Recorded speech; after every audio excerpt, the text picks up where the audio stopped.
Welcome, I'm Chris Morris. Welcome back to Good News. One of the concepts that's been working strongly in my field this month has been this concept of dynamic neutral. Dynamic neutral is something I've used in my office in sessions with my clients for over a decade, and this concept is this space of radical allowing.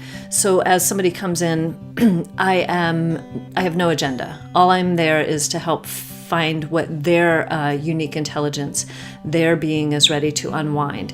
And so I get in a space of grounding, and then I get in a space of opening up to a wider field, my wider field of soul, higher self, wider self, and guidance. And then as I do that and I come into relationship with the other, I'm in a space where I don't have to make things happen. I'm in a state of curiosity. I'm in a state of seeing, holding, feeling, and radically allowing what is meant to happen with that client at that point in time without me interfering with my personality. And it's an interaction on many levels. And so what I've been guided to do is to take this state out into the world, which actually has been slightly terrifying because that's a strong state to hold all the time. And it's the state of radical allowing. So being in a place where I am connected as much as possible, as many points of time in the day that I can, and allowing what to unfold to be. Now, this doesn't mean that I don't feel. It doesn't mean that I don't have an opinion. I actually have those pieces of me held within my wider being, my higher self, my wider self, my soul, and with input from my guidance. As we are able to hold these states, these spaces, what we're doing when we get into these states of radical allowing, these places of dynamic neutral, which my team has been whispering divine neutral to me, which has a little bit of a shift, which is very exciting. But as we get into these spaces, this is more of a fifth dimensional space because it's a place where there's no right or wrong. We do have a feel of what we would want. Our values are still there, our beliefs are still there, our desires are still there, but it's without an agenda of right and wrong. It's without judgment and without expectations, which is really challenging. Desire and expectations are two different things.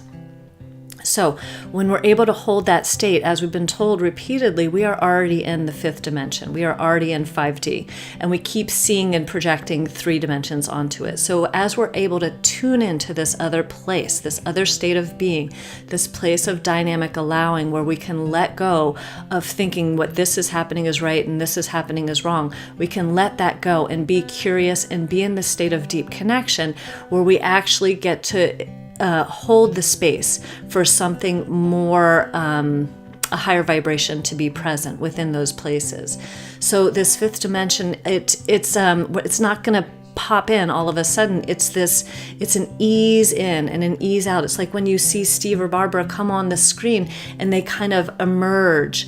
That's what's happening, and it's slowly. So our system and our body and our nervous system can integrate it, and we can actually be embodied in this next dimension. And of course, bodies are changing. That's another story. So may our next month be these places of more allowing and holding the space for these other vibrations to actually be present, grounded in this world at this point in time. On to good news. I love this one. Scientists at CERN in Switzerland have repeatedly recorded particles traveling faster than the speed of light. So they are highly confident in their results, but they also want their colleagues to come in and verify and check these results independently. They've checked them for 3 years at CERN. And the thing that traveling faster than the speed of light, that's a fifth dimensional quality. And if we're able to do that theoretically, they talk about time travel is possible. Nice. In the environment, starting in 2020, IKEA and its 363 outlet stores and restaurants are planning on banning single-use plastic. So that means everything from plastic plates, drink stirrers, cups, tableware, freezer bags, garbage bags, and packaging that they are eliminating by 2020. They are also looking at using mycelium packaging, which would be fungi packaging, for their packaging instead of plastics. That's incredibly progressive. Well done, IKEA. Also, Taiwan, China is planning on banning single-use plastics by 2030. So they're going to do this in a tiered system, a phased-out system, but they're planning on banning plastic bags, straws, food containers, and chopsticks by 2030. Costa Rica is also planning on a complete ban of plastics in their whole country. Also in the environment, the City of London announced they will be sourcing 100% of their energy needs from renewables by the end of October 2018. That's very close. They will do this by installing solar panels on all government-owned businesses and investing in off-site renewables and buying clean energy from the grid. Well done, London. Also, in animals, humpback whales are making a comeback in their numbers. They were hunted almost to near extinction, and now their numbers are back up. There's been a baby boom in the humpback world. Off the coast of California, around San Francisco last summer, they saw a record number of humpback whales, and there's also been large sightings in Antarctica. So we're looking forward to having that again. Yay! Also in animals, young Rwandan gorillas in Volcanoes National Park have learned how to search for and dismantle poachers' traps. The traps aren't set for the gorillas, and larger gorillas, adult gorillas, can actually easily take themselves out of the trap, but younger gorillas cannot, and so it's a challenge for them. So they have been observed by researchers literally going out in groups, searching out these traps, dividing tasks, breaking the traps, dismantling them, each gorilla having its own task to do, and then they move on and find another trap and do it again. So that's amazing. Well done, animals. Way to go, nature. That's awesome. So moving on to people. June is worldwide. It's LGBTQ Pride Month. And so there's been a lot of celebrations around the world. And one thing in relation to this, the British royal family is going to have its first gay wedding of the first member of the royal British family to come out publicly.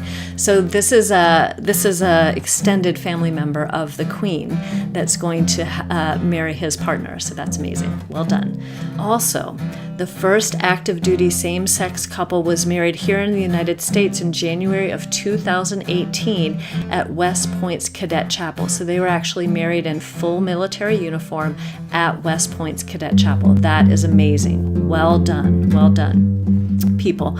Reese Witherspoon, the actress Reese Witherspoon, founded the production company Hello Sunshine. This Hello Sunshine is a premium independent film and TV studio with the mission of surfacing the voices of real and diverse women on screen. Okay, also people, billionaire Michael Bloomberg pledged to donate $4.5 million to the UN Climate Change Secretariat to make up for the U.S. government's shortfall. Mr. Bloomberg has been working with partners to collect the U.S.'s full contribution that was left unpaid when we pulled out of the Paris Climate Agreement, which leads us to the Lightmaster of the Month. We have lots of Lightmasters of the Month this month. So the U.S. is, along with the rest of the world, we're not the only ones, but the U.S. is in a very public, what I would call the rot. It's the processing and the disintegration of old worlds as we awaken to these next worlds, to the next level, as we shift into the understanding that we are in a different reality. News in relation to our government's policy on immigration, that they did change the policy, but there's still a lot of shadow going on. It's really hard for us to understand what's going on in the U.S. right away. There's all kinds of different plot twists, and we have to be very alert just to be able to make sure that what we desire to bring into the world is happening. California, along with 9 other states led by Washington State, were all filing lawsuits against the U.S. government over their border policies. Also, Atlanta, Georgia mayor, she signed an executive order that stopped Atlanta jails from housing immigrants put there by the U.S. ICE, which is the Immigration and Customs Enforcement. So she's no longer accepting immigrants or migrants that to their jails to house them until they know that this separation policy is for sure ended. Okay, lawyer Michael Avenatti, he is representing, you can't make this up, he's representing whistleblowers within ICE, the Immigration and Customs Enforcement, to provide information to the public of what's actually going on within this organization. Michael Avenatti, he's the lawyer that's representing Stormy Daniels, who is suing our president. So that's very interesting. Also, in businesses speaking up and shining their light, Microsoft employees protested their company's work with ICE. This is the Immigration and Customs Enforcement Department, and asked that the company stop working with ICE via their $19.4 million contract. And they don't want to process data for them. They don't believe it's in the best interest of individuals. Also in businesses, Apple CEO Tim Cook, Elon Musk of Tesla, Sundar P. of Google, Dara K. of Uber, and Chuck Robbins of Cisco, they have all voiced their opposition to these immigration policies. So it's not that we don't want border policies, it's that we want respect, care, compassion, non-trauma-induced policies. So that's what we're looking for. Taking care of one another, treating one another with this respect, and nurturing one another. Also, businesses, the United Airlines, American Airlines, and Frontier Airlines, all of the United States, they stated publicly they want no part of separating families or profiting from this type of business, and respectfully asked the government not to use their flights to do so. So there had been immigrant children that had been separated from their parents on some flights that the companies said, we don't want to be any part of this, and they have government contracts. So that's an interesting place. Businesses standing up for human beings, which is a beautiful thing. Lastly, for Lightmaster of the Month, Chinese restaurant chain Xi'an Famous Foods in New York City donated $73,500, which is 100% of their net sales for June 8th, and they donated it to the National Suicide Prevention Lifeline in honor of Anthony Bourdain. So as we know, Kate Spade transitioned in June. Anthony Bourdain transitioned in June. And so this Chinese restaurant chain donated their net sales profit for that day. The day that Anthony Bourdain committed suicide, they donated it to the Suicide Prevention Lifeline. And so we're going to take our moment of light this month in honor of all those that have transitioned in the month of June, for Anthony Bourdain and Kate Spade and all those others who felt the burden of living on the planet was too heavy to bear. So may we find ways to reach out. May we find ways to stay connected. Shine on. There is a place in the soul that neither time nor space nor no created thing can touch.